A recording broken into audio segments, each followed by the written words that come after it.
Well, good afternoon, everyone. Thank you for joining us for Art in Motion Expo. We are live streaming. This is being hosted by the Mariana Kistler Beach Museum of Art, and we want to thank you all for joining us today. We have an exciting afternoon planned, and we hope you will stick around for all of it. There will be 3 segments. Our beginning segment is being hosted by curator Liz Seaton, and she's going to be giving you a virtual tour of the Waylande Gregory exhibition, Art Deco Ceramics and the Atomic Impulse. Liz?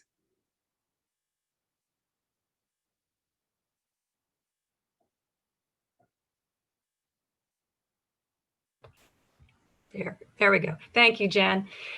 Well, today I want to introduce you to the artist Waylande Gregory and some of the work featured in our online retrospective exhibition. First, I want to give credit to my co-curator, Tom Folk of New Jersey, who is the author of a book of the same title as the exhibition, which you see here, Waylande Gregory, Art Deco Ceramics and the Atomic Impulse. I also want to give credit to the Alfred Ceramic Art Museum at Alfred University in New York State.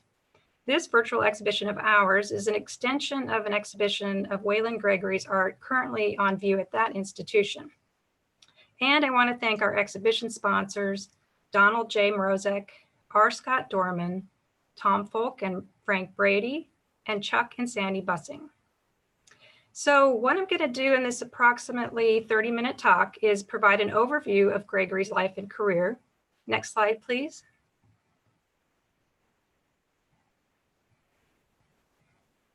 A couple of themes in this portrait of Gregory to keep in mind throughout the talk. One is that this artist made a commitment to a single medium, ceramics, clay, and was incredibly versatile in his use of it. 2, Gregory was distinctive in his use of clay to produce monumental figural sculpture, big sculpture, in the United States during the period before 1950. 3, particularly during the 1930s, which I think could consider the height of Gregory's career, his work was significantly influenced by the Art Deco movement, an international style impacting architecture, art, everyday objects, a modern style that was often characterized by curvilinear, streamlined forms. Gregory's work also falls into the category of American scene art, or work depicting America in all of its goodness and ugliness that tended to be realist in style. It was not unusual for an American scene artist to make use of modern abstracted approaches in his or her work, but it was unusual for Kansas-connected artists of the period to do so. So in this way, Gregory was distinctive. And lastly, Gregory was one of the very few American ceramic sculptors of the 1930s to use his art to comment on social issues. Next slide. First, I thought I'd explain how we met Waylande Gregory, the museum, and I. More than 5 years ago, we were approached by independent scholar Tom Folk, my co-curator. He was working to help the Gregory estate find a home for a duplicate version of a mural the artist had produced during the New Deal for the post office in Columbus, Kansas. Columbus is in the southeastern part of the state, in the same county, Cherokee, as the town of Baxter Springs, which was Gregory's birthplace. So I'm showing you the mural, which is now in the Columbus Community Center. It's a 4-panel ceramic work. You can see the lines connecting each panel. And I apologize for my presence in this picture, which slightly obscures the mural. It's the best picture I have of it. So Gregory chose to use sculptural relief rather than color to make his subject visible here. And so what we see are 4 horses behind a wooden fence, behaving as horses often do when one approaches their paddock, moving forward curiously. These horses watch a 5th horse bearing a postal carrier, identifiable by his round sack, which shows the words US Mail, and the action he is taking, inserting mail into a group of boxes. His horse enjoys a bit of grass. So in subject, the mural most definitely fits into the category of American scene art, as a lot of New Deal art did, with its depiction of rural America and an American worker. At the same time, there are modern Art Deco flourishes in this work, especially in the horses' manes in the upper left, as well as tufts of grass. Next slide. Behind me, you see this tuft in the lower right-hand corner of the mural.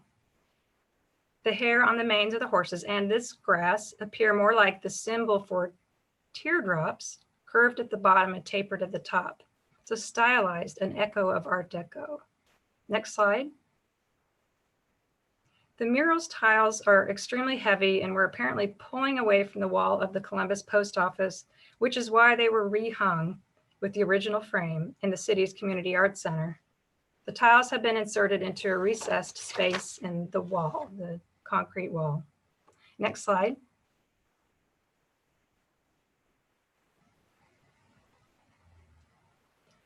The version of the mural that we were offered by the Gregory estate was at Co-Curator Tom Folk's home in New Jersey when I traveled to see it. You'll note here that it suffered from areas of grime, paint splashes, especially upper left there, black, and some green splashes, and minor cracks. Next slide. And the right side of the mural had a fairly significant loss in the lower part of a third and fourth panel. Next slide. We decided to acquire the mural, but first we had it shipped from New Jersey to the Gerald R. Ford Conservation Center in Omaha, Nebraska. The center is affiliated with the Nebraska State Historical Society. Staff there worked carefully to attend to the work's problems, recognizing that the porous surface of the fired clay had to be cleaned carefully and that grime could not be removed completely.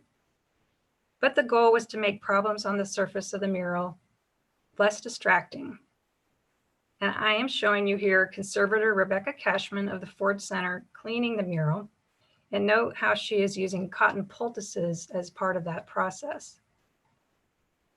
We elected not to have conservators fill in the broken parts in the third and fourth panel, deciding that this was evidence of the history of the piece, perhaps the reason that another panel had been produced for the Columbus, Kansas Post Office. Next slide, please. And this is how the model RFD mural appears now in our museum, installed beautifully by exhibition designer Lindsay Smith and his team in our Hempler Gallery. Next slide. Another view. Next slide. Well, let me tell you a little bit more about Gregory's life and career.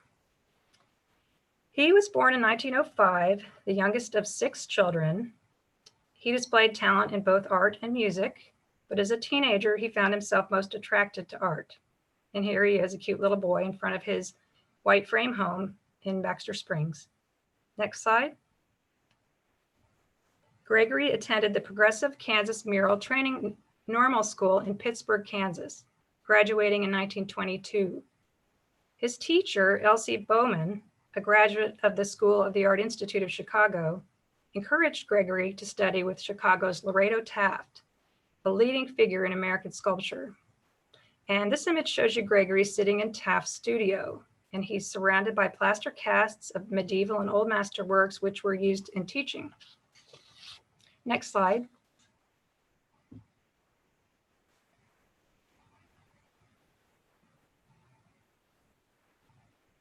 With Taft as his mentor, the young Gregory obtained commissions to design and execute plaster ornament for building interiors, most notably the Aztec Room at the Hotel President in Kansas City, Missouri.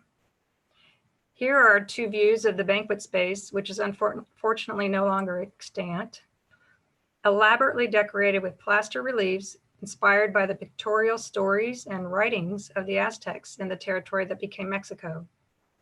Gregory relied on photographs of carvings discovered at excavation sites and in the collections of such institutions as the Chicago Field Museum. So he didn't travel to Mexico. Next slide. In 1928, Gregory was hired by R.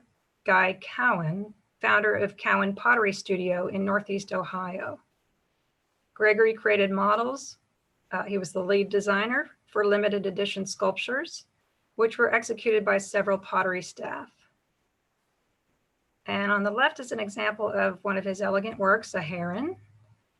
In this period, the 1920s, Gregory's art had a stronger connection to Art Nouveau styles with their emphasis on nature. On the right is a photo of an unidentified female at Cowan trimming the edges of sculptures after they had been molded, and you'll hear a little bit more about that in the next talk.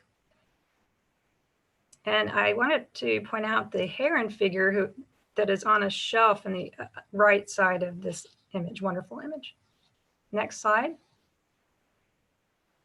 Another Cowan work designed by Gregory called Squirrel Vase, and this is a piece we acquired in 2016. Next slide. Another view of the vase, which has relief images of birds and animals and nature all around it. And on the right, a photograph from the Cowan studio of two sisters, Riva and Juanita Brunt, inspecting rows of ceramic pieces. And you'll see, if you look down in the left, duplicates of this squirrel vase, and even a version that has a lid. It's darker. Next slide.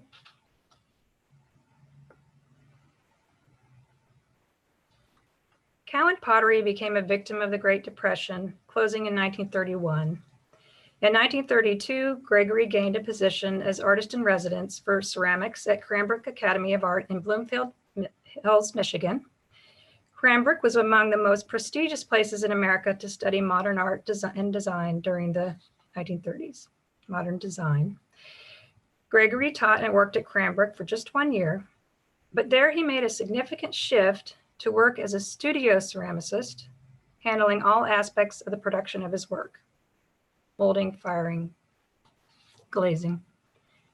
One of the works the artist made during this time was a portrait of his young wife, Waylande von Wagner, an artistically inclined Hungarian-Viennese immigrant who brought to the relationship connections with other immigrant artists from Europe. Gregory's portrait presents Waylande as quiet and regal and self-possessed and stylish, with a wonderful pair of earrings in the shape of grapes made to appear turquoise. And you'll note that this work has a brown patina created by rubbing color on the fired clay as the RFD mural for the Columbus, Kansas wood. Next slide.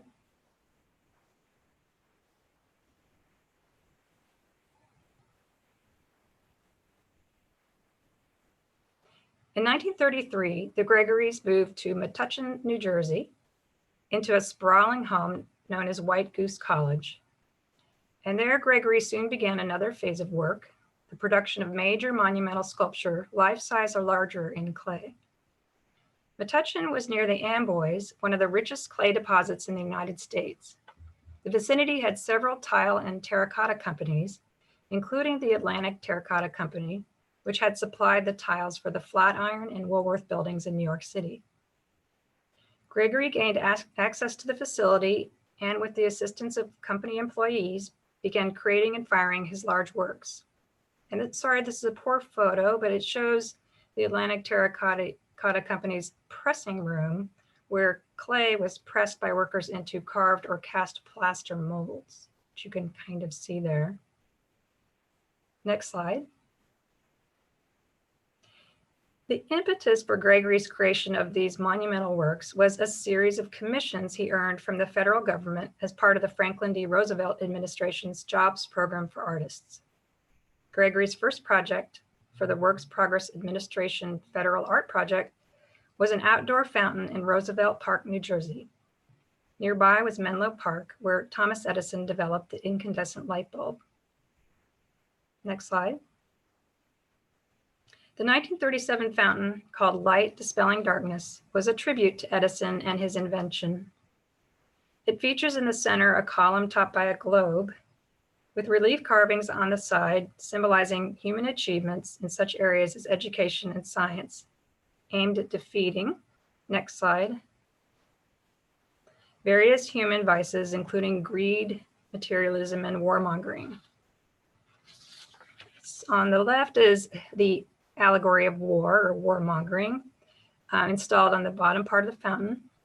It shows a figure with a gas mask, a reference to World War I, on a fallen horse, as Gregory described, He's wearing a kind of Roman war battle costume, and on his shield is a skull. So figure of death and war and destruction, which humans repeatedly fall into the cycle of. On the right is a really great image showing Gregory producing a related or similar version of that same sculpture and another assistant working with him. And you'll see that just next to Gregory on the bench is a smaller maquette, painted or glazed, that he's using as a guide for his work. Next slide. The fountain glowed under illumination at night. It still exists, you can still visit it. And this glow and the fountain itself reinforced the theme of knowledge and virtue conquering ignorance and aggression. It was a message that had clear connections with the 1930s anti-fascism movement, which Gregory supported as a member of the American Artists Congress.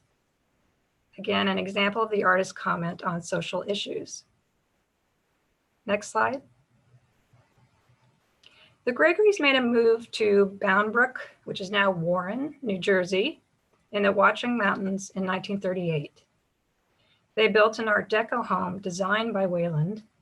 The home included a studio with a massive kiln for firing monumental sculpture, so the artist no longer needed to rely on the Atlantic Terracotta Company. Next slide.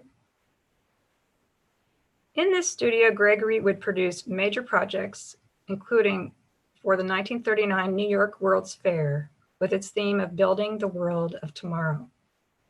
Perhaps the most significant of these projects for the fair was his Fountain of the Atom, the tribute to atomic research.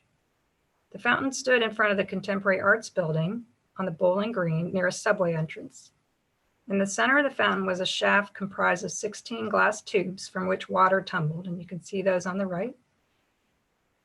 At the top, a colorful flame burned constantly. Next slide.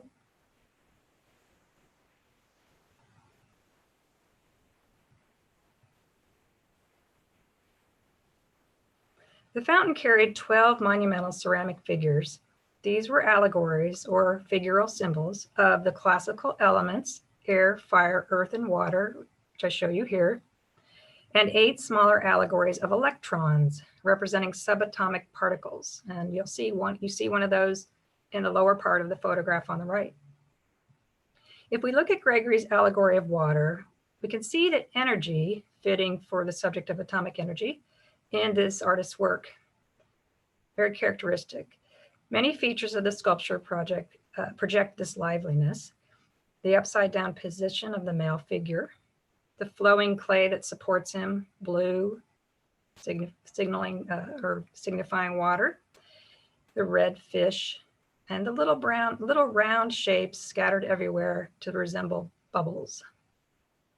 Working on this scale in clay rather than stone or metal provided Gregory a kind of freedom to disrupt the trope of heroic, realist, monumental sculpture.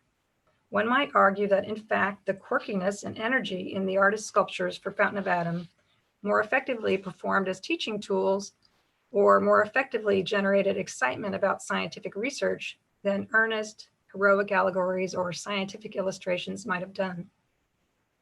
Next slide. And I wanted to show you a few images to get a little sense of Gregory's working process when he made water. A drawing study in charcoal on the left, a clay glazed maquette or smaller version for a sort of study of the piece, and the final sculpture on the right before it's firing with the artist pictured. And our next speaker, Nick Giancopoulos, will talk much more about how Gregory made this and other works, these kinds of works. And I'll also plug another talk coming up November 12th by Robert Rydell, who is a professor of history at Montana State University and an expert on the 1939 New York World's Fair. Bob Rydell will help us put Gregory's work at the fair, including Fountain of the Atom, in further context. Next slide.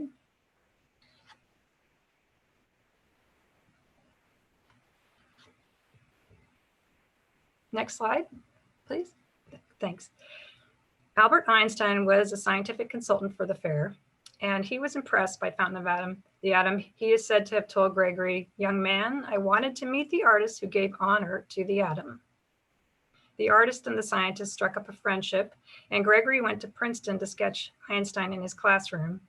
And then Gregory sculpted this head of the theoretical physicist. Next slide.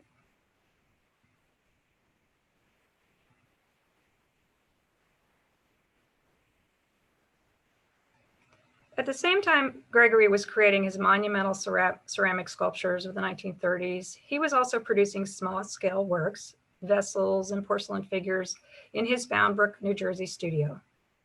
Experiments in glass became a major focus after the early 1940s.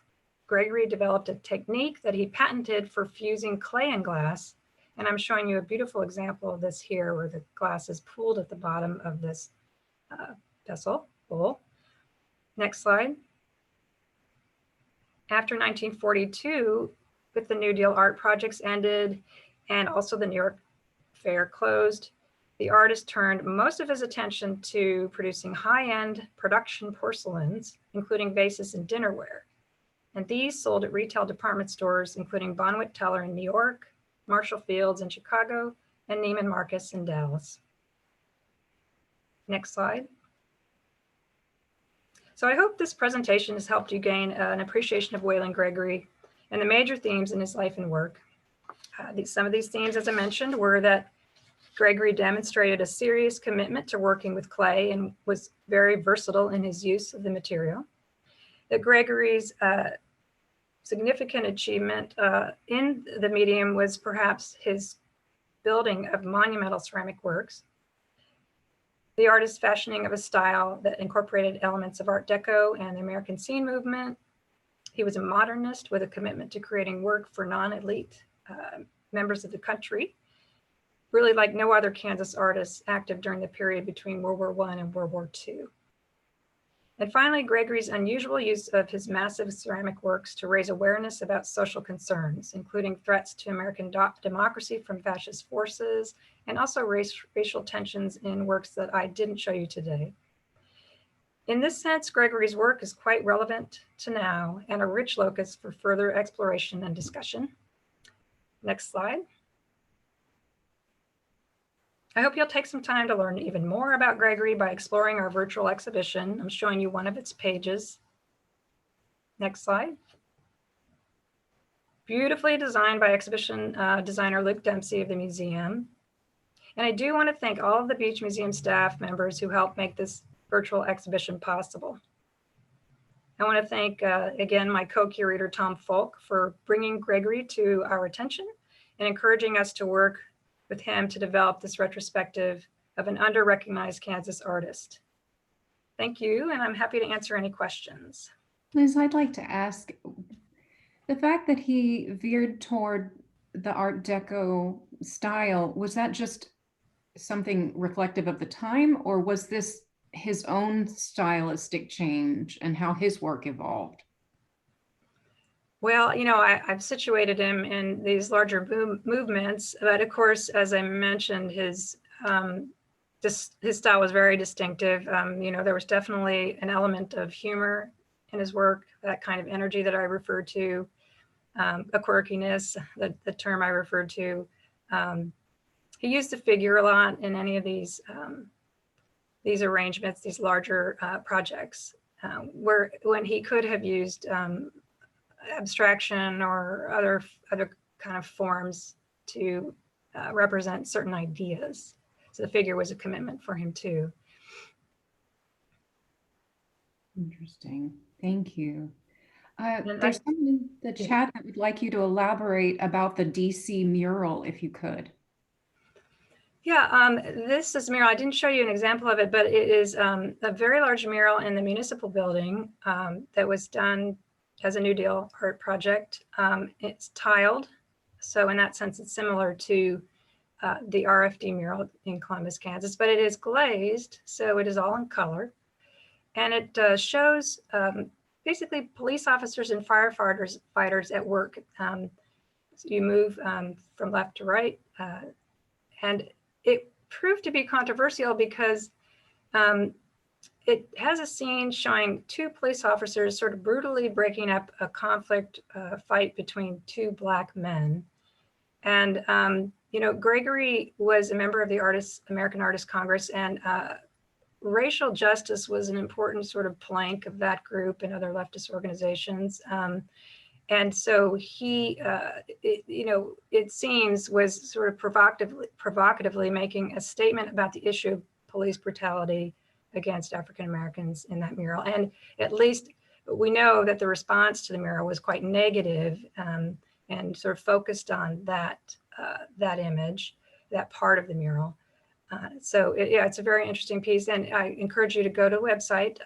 I did show you a screenshot of that mural, but again, explore it. And you can find the website by just going to our webpage right now. It's accessible right on the homepage, or going to the exhibitions area of the website. Liz, we have some additional questions through the Q&A. This is posed by Teresa Bemnister, and she's asking, was the atom a common theme of art in the late 1930s, and why or why not? I don't know if I have the expertise to talk about that, but I mean, we know it sort of made its way into the 50s in a more abstract form, sort of even on textiles, pictures of sort of atomic energy. I find it interesting that, it was featured right before we began to make use of atomic energy or force in World War II. It was commissioned, this particular fountain, by the Fair Commission, the entire Fair Commission, and there was an emphasis on trying to promote and even defend scientific reasoning and research at the fair. It was sort of a similar moment of questions being raised about research and the role of science and its connections to government, war, the war industry, and those sorts of forces. Robert Rydell is going to talk more about that. So, in terms of the celebration of science that was being promoted at the fair, it fit into that. It had to be attended to, the subject of the atom, particularly because Einstein was sort of the titular consultant for those aspects of the fair, the science exhibits.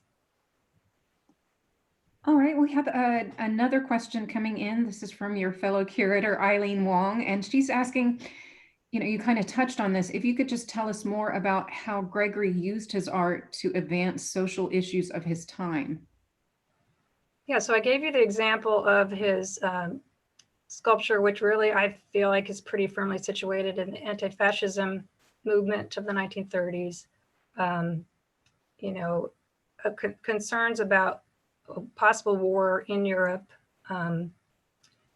or just starting in the American sort of the country having to be drawn into it.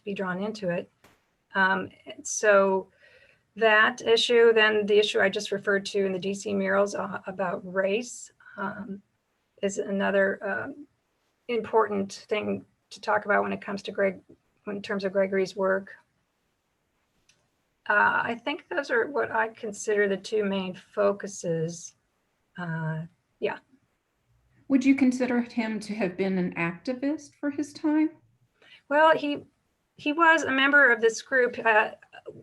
My understanding from talking to Tom Folk about this is that not of the American Artists Congress I'm referring to, not an ardent figure in it, but this group, again, was connected with the Communist Party in the Soviet Union and the American Communist Party, and they, through art promoted and through exhibitions promoted several sort of ideas related to advocating for the worker, advocating for our federal government to support the American worker, advocating for workers' rights, even a union for artists, anti-fascist sort of agendas, racial justice agendas. So those were themes, and Gregory was a member, so we can, we can see the influence of his involvement in their activities in the work, but it's not, we don't have a lot of correspondence, I don't believe, in which he discusses his involvement with the American Artists Congress.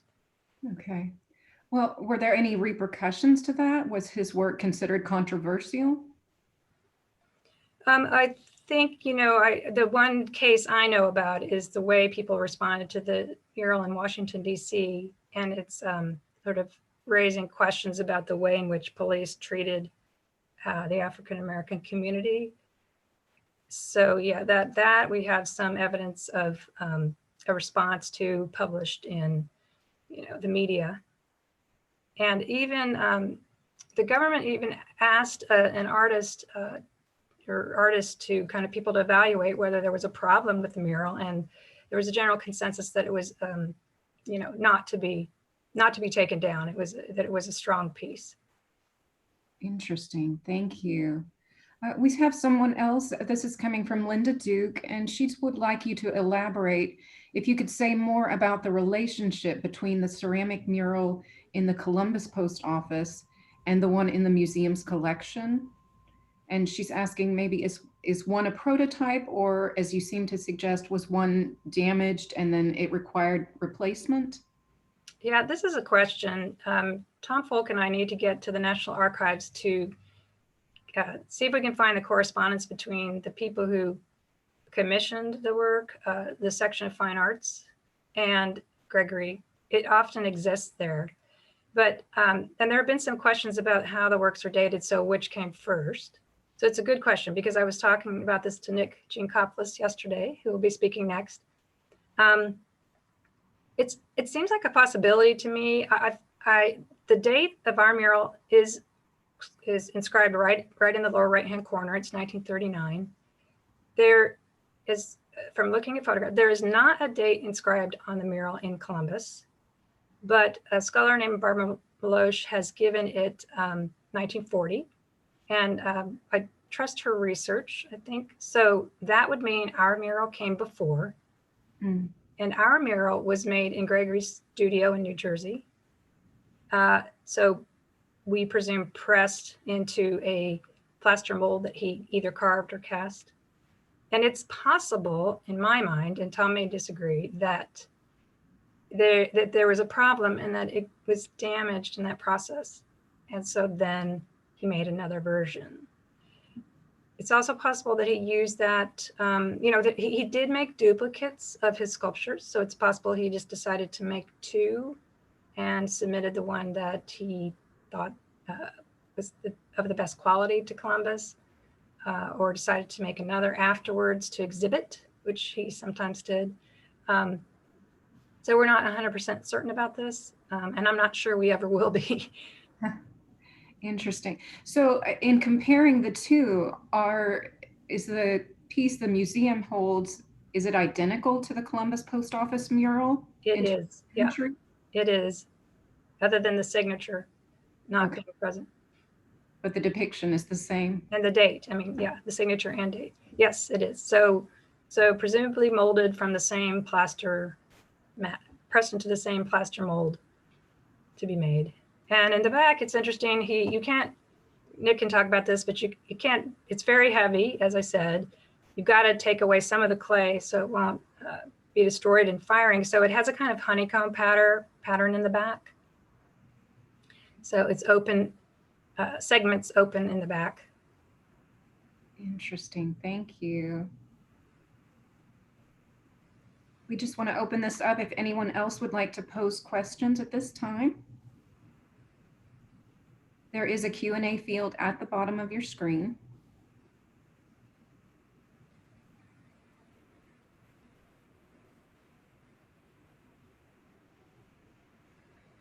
Hi, Liz. This is Nick Giancopoulos speaking. For some reason, I can't get the Q&A to accept my question. I was wondering, on a project like this, we sort of go in with expectations and thinking about what we might get out of it. And I wonder if you could just highlight maybe some of the really surprising, sort of unexpected things that you learned, or maybe the most unexpected thing you learned about either Gregory's work or something of the time period.